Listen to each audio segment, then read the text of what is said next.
Sí, muchas gracias, señor presidente. Para dejar una constancia ante la plenaria del Senado de hechos muy graves ocurridos en contra mía en estos días pasados por cuenta del señor ministro Lizarralde y con la autorización del presidente de la República, según ha dicho en los medios el doctor Lizarralde.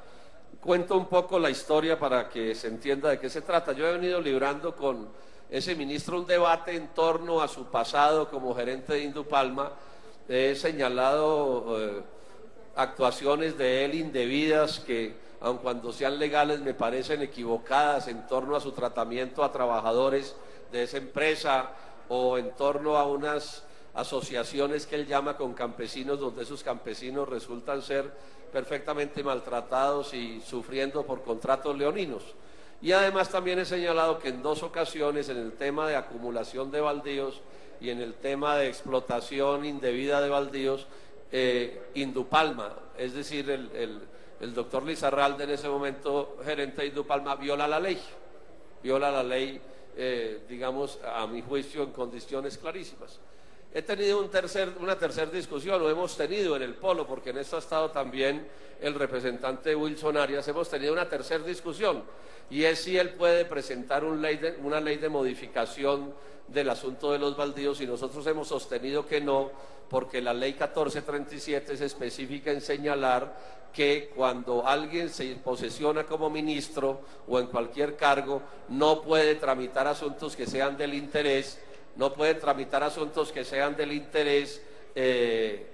de las empresas o con las que trabajó antes de posesionarse en ese cargo. Y entonces es evidente que una ley de baldíos, a nuestro juicio, terminaría favoreciendo empresas como Indupalma, con las cuales trabajó antes el doctor Lizarralde. Digamos que ese ha sido el debate. Yo sobre esto he dado cantidades de argumentos, no voy a repetir la argumentación, está en internet, se puede mirar lo que he dicho, he escrito artículos y me ratifico en cada una de las acusaciones, y sobre todo me ratifico en la idea de que el doctor Lizarralde está impedido en ese tema de baldíos y en muchos temas más, y que en ese sentido es absurdo, y también lo he señalado, que permanezca en ese cargo y que más bien debería renunciar.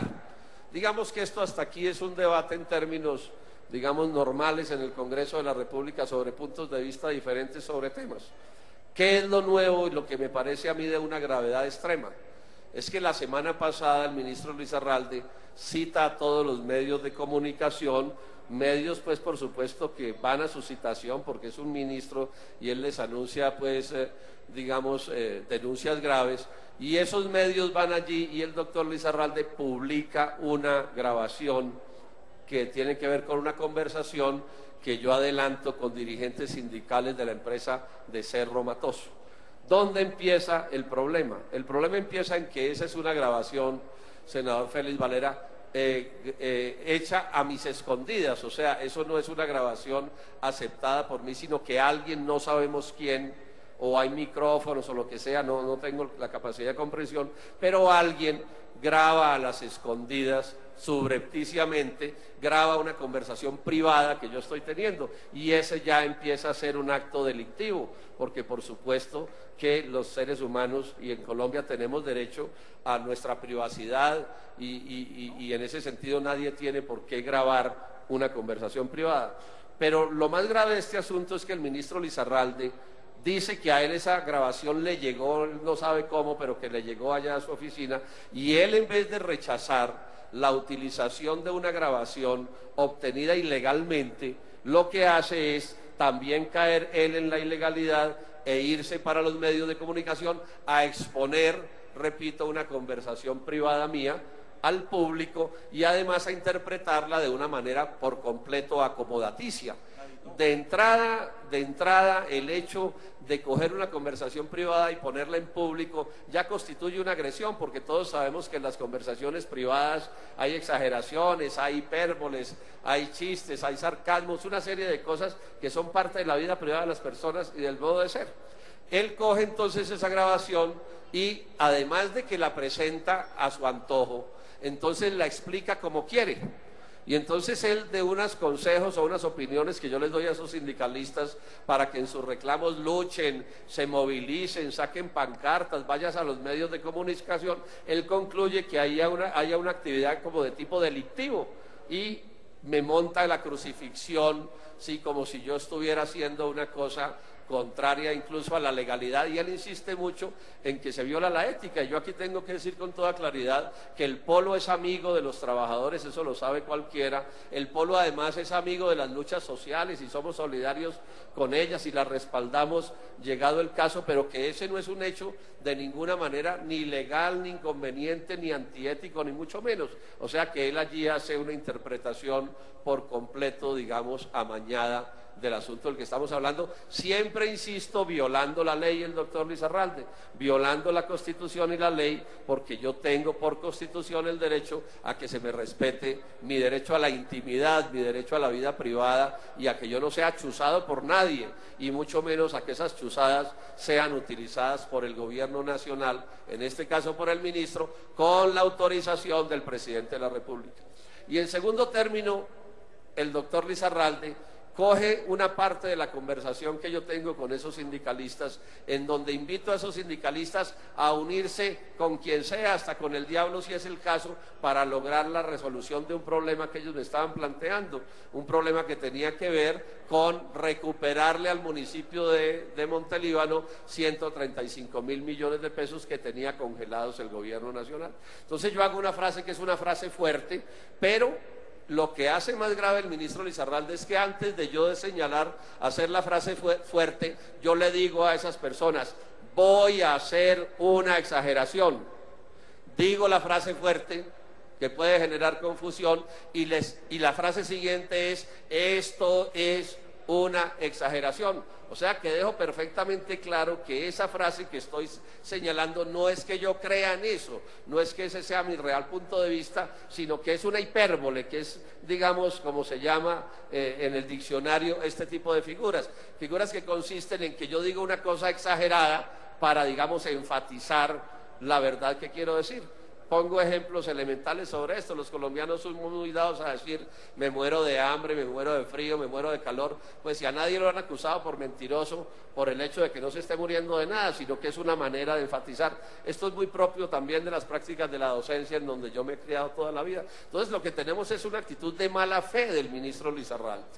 de la actitud de editar, de mutilar una conversación que es completa, que tiene unos antecedentes, que tiene un principio y tiene un final, y él, repito, saca de la mitad de la frase, saca lo que le interesa sacar para llevar a quienes lo están oyendo a una conclusión falsa, a una conclusión que es al revés exactamente de lo que yo estoy diciendo, porque cuando yo digo voy a exagerar, lo que estoy es afirmando que lo que voy a señalar a continuación no es exactamente lo que estoy diciendo. Inclusive en la grabación queda claro que quien me está oyendo traduce ese de llegar a acuerdos hasta con el diablo como un asunto de relaciones políticas, de relacionarse con los políticos de esa zona de Montelíbano y de todas partes, para defender nada distinto de que el gobierno le restituyera unas regalías que les debía a esos municipios de esa zona. Entonces estamos, señor presidente, ante un hecho que yo le he concedido una gravedad descomunal, porque no es posible que a uno en Colombia lo chusen.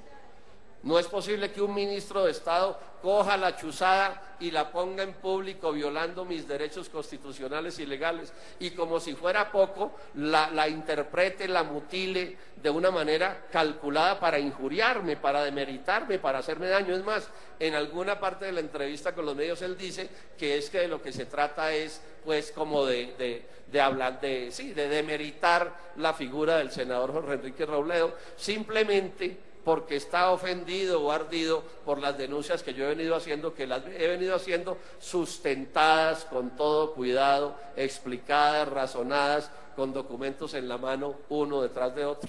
Esta mañana hice una rueda de prensa al respecto. Quienes estén interesados podrán oír una explicación de 30 minutos sobre estos asuntos. No ese es el tiempo que me voy a gastar ahí, pero terminé entonces con unas conclusiones con las que voy a terminar, señor presidente. Lo primero, le concedo a esto una gravedad demasiado grande. Me uno en ese sentido al reclamo del editorial del Espectador del domingo, que le señala al gobierno nacional que estos son métodos intolerables, inaceptables. Estamos hablando de un senador de la República, del único partido de oposición que hay en Colombia, a quien lo garrotean, lo matonean el ministro con el respaldo del gobierno nacional. En ese sentido anuncié que voy a informarle de este asunto, no acusar, sino de informarle de este asunto a la Corte Interamericana de Derechos Humanos de la OEA para que conozca de lo que ha pasado, y al mismo tiempo le voy a informar de un asunto semejante que fue la agresión de la que fue víctima por parte del presidente Santos y del ministro Carrillo en esos días, también cuando otra movilización y volvieron un crimen que yo fuera amigo del presidente del Polo de Caldas y que al presidente del Polo de Caldas lo crucificaron porque había hablado por teléfono con con unos muchachos del Polo que a su vez habían hecho una rifa y la conversación tenía que ver con una rifa. O sea, tenemos ya dos momentos de brutales agresiones de la Casa de Nariño contra este senador y contra el Polo Democrático Alternativo. También he anunciado que estoy pensando a qué tipo de recurso judicial voy a apelar, pero muy seguramente voy a hacer algún tipo de acusación. No he tomado determinación al respecto, pero en eso estoy. Y por último, señor presidente, le he pedido o le voy a oficiar al presidente Santos, al jefe del Estado, solicitándole que destituya al señor Lizarralde de ese ministerio, porque aquí tiene que haber una sanción ejemplar para desproporciones de ese calibre como las que estoy mencionando, y para que esa destitución que haga el presidente Santos sirva un poco como de mensaje del gobierno de autocrítica, del gobierno nacional, como de pedirle excusas a los colombianos y al Polo por actos como estos que son absolutamente intolerables, absolutamente inaceptables. Esa es la constancia que quería dejar, diciendo por último que el Polo seguirá actuando como hemos venido actuando. Seguiremos hablándole a este país con franqueza, seguiremos respaldando las protestas civilizadas, pacíficas y democráticas de la ciudadanía, acompañando las movilizaciones sociales, glosando o acusando a los ministros que consideremos o no cumplen con sus funciones o no son dignos de estar en sus cargos, en ejercicio también del derecho constitucional que nos confiere ser el único partido de oposición en Colombia. Entonces, que cuenten los colombianos que esto no nos va a espantar, que no nos van a sacar corriendo y que vamos a seguir obrando en consecuencia. Muchas gracias, señor presidente.